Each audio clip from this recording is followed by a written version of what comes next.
Hi, it's time to do some foliage work on the invert, because basically if I finish this foliage stuff right now, I've pretty much finished everything I need to do on this invert, so I'm all done with that and I can move on to other things such as the intermittent LSM that I'm working on right now. Now the foliage is just going to be very simple, or at least it's going to be very similar to the foliage that I've done in the lower part of the ride. It's just going to be basically, I might want to explain more how I do this. So I'm using, I mean, I've set what kinds of sets I've been using, but maybe it would be nice actually say how I'm using everything and why. So basically I'm using Station Gym's, I need to stop saying that word. I'm using Station Gym's Gardening 2.5 for many things because it's an amazing set. But basically there's that, oh my god, why do I keep doing that? There is that one fern plant that I've been talking about earlier, and I just want to use that everywhere, so I have some ground shrubbery. I'm not using too much other stuff for the ground foliage. There's a bit of the flowers from N7's flowers and N7's, I don't know what it's called, Ornamental Shrubs, that's the name.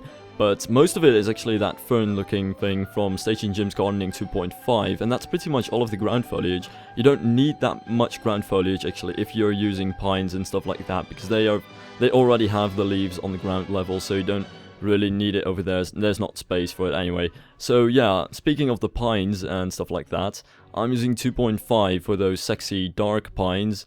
There are two kinds, if you can kind of see it. You have the one with the more wider, well, look, I don't really know how to explain it, but basically there are two types of pines that I'm using from Station Gym's 2.5, Station Gym's Gardening 2.5, and then there's that one tree, which I also forgot the name of. I just keep forgetting names of trees, really. I use them, but other than that, I wouldn't know too much about them, but there's that one tree that I use quite regularly because it just has an amazing texture. So that's that, and that's most of it, really. Then there's Spice's trees. And Spice's trees is always kind of my backdrop. I've been talking about backdrops and tree lines and stuff like that. And basically I said it again. So what you kind of want, or at least what I usually do, is to just place some trees in the background that kind of block the view of the grasslands that you don't really want to see. And most of the times I use Spice's trees for that, because it's a set that has very good looking trees, but they're very low in polys, so you don't really get lag from them. And they have a very nice dark looking texture that goes with pretty much all of the custom scenery sets that are out there for foliage. So really it's a good one to build tree lines with. But I also like to use some of the pines from Station Gym's, but no, Spice's trees for just, well, regular pine works. And then there's a set that I've been talking about earlier on. It's N7's, also known as, I think it's also known as Mike's Ornamental Shrubs, but most commonly it's N7's Ornamental Shrubs, which has those amazing little, I don't know what they're called, but the purple and yellow bushes with amazing flowers. So I always like to use those things because they're awesome.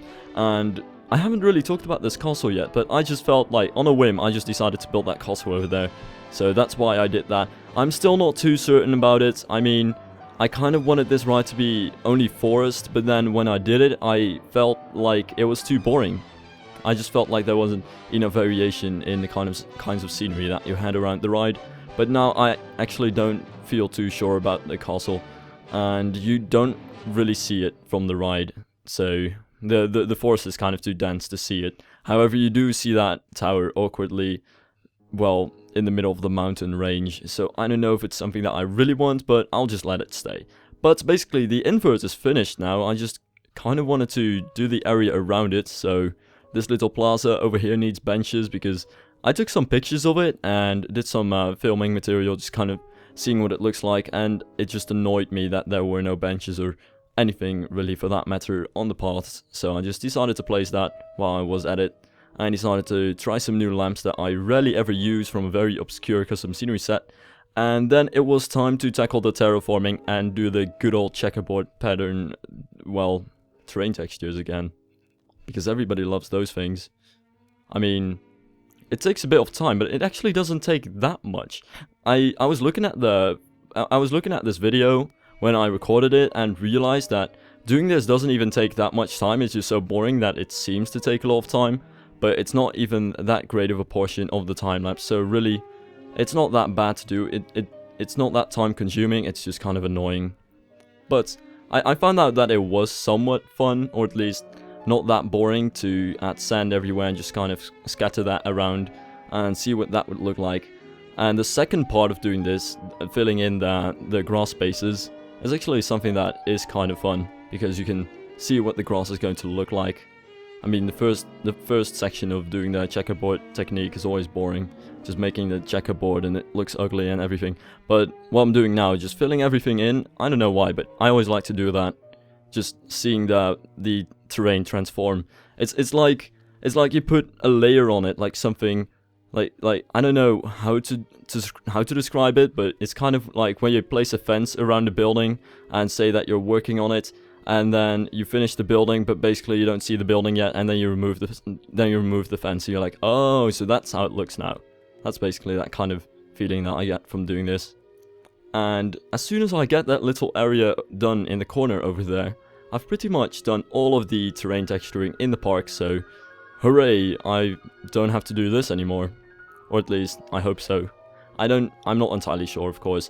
Plus, I will probably add another section to the park. I still need to add a kind of kids area and an area with more flat rides, because I'm going to add a flat ride next to the castle, and might as well put another one over there, next to the Intimate LSM. But then again, I've got 3 roller coasters, I think, but they're pretty big.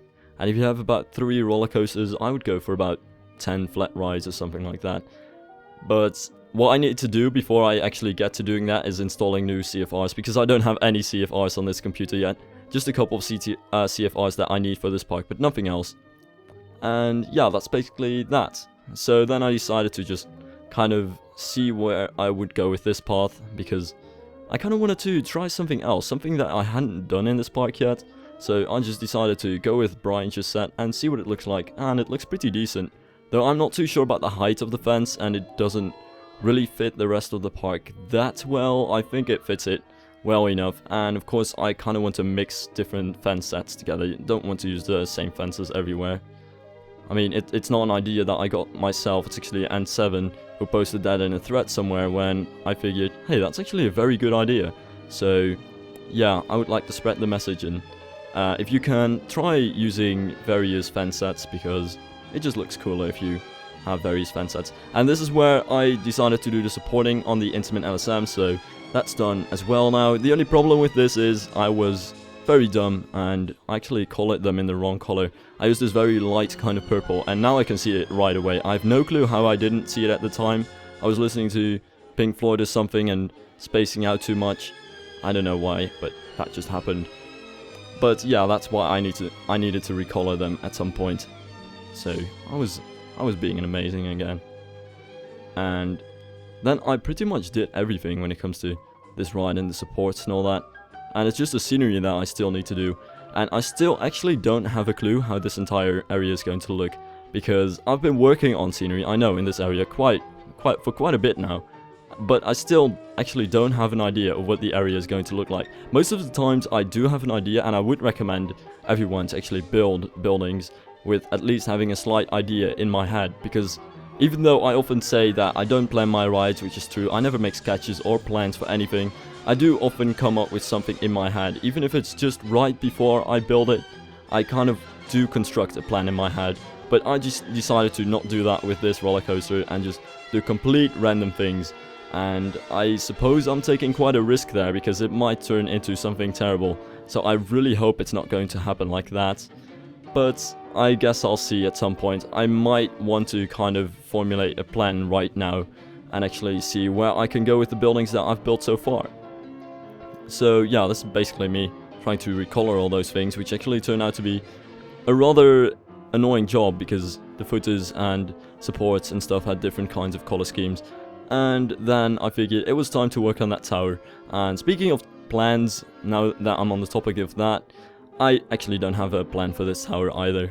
It's that kind of building where I felt like, okay, I'm gonna build a building like this, but I really had no clue how I was going to do it.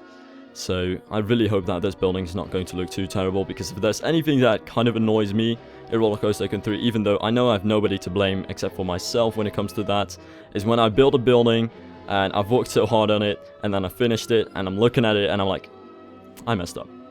That's probably one of the worst feelings. I'd rather have Roller Coaster Tycoon 3 crash than having that, because I know it's my fault that I've pretty much wasted hours of my life, and then I need to remove the fruits of my labor, and that just hurts. But yeah, that's pretty much it for this episode. See you in the next one, and bye.